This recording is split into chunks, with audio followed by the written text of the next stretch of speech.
supplements. That's a word that either has a very positive or negative connotation to you because of either your personal experience, what you've heard, what you've read, or what's going on around you. So what exactly is a supplement?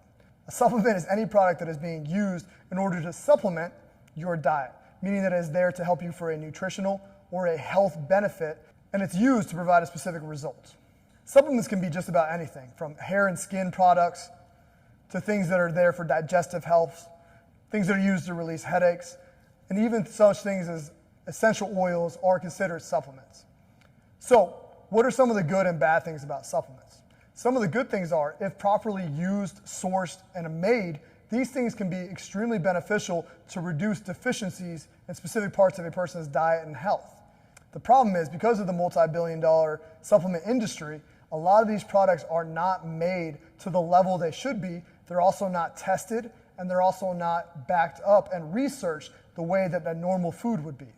So one of the biggest things that's the difference between a food and a supplement is supplements do not have to meet the same FDA requirements in order to be used. They fall underneath what's called the DSHEA or DSHEA Act.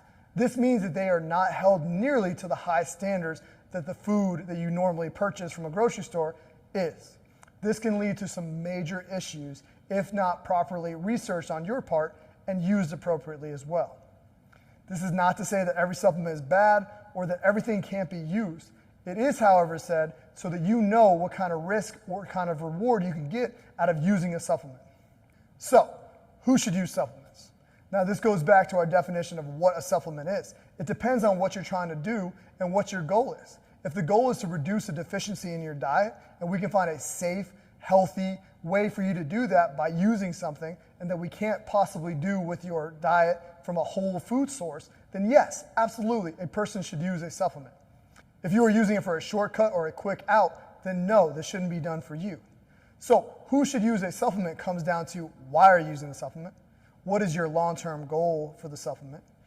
How did you source the supplement and did you do your research on it?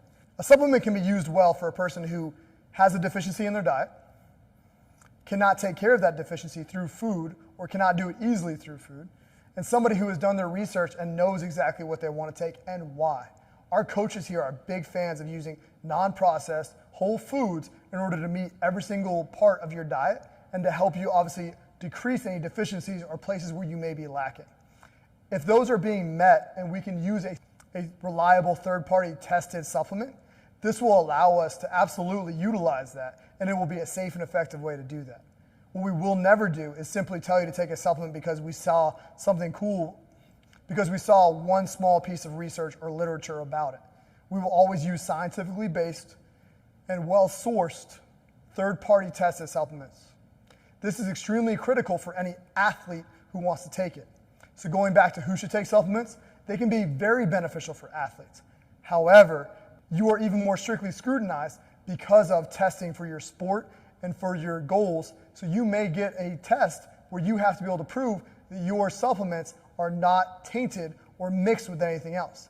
It is important to be able to do that by using a third-party tested supplement where an outside nonprofit company has come in and tested multiple parts of not only the product itself, but also where the product is being made. So they will go to the production site and also test there. This is extremely important because if things become cross-contaminated, not only could it be bad for somebody who has a food allergy, but it could be bad for an athlete who is taking that supplement and is unaware of that product having a certain other aspect into it they were unaware of. That could lead to a failed drug test, which could lead to being kicked out of your organization for sports or potentially even a suspension or other negative connotations. We put up an article on our website to make sure people could read this, but it's extremely important to understand where your literature is coming from and what the research says. Some of the research has been extremely well done and it's been proven and documented and done in a correct scientific method fashion.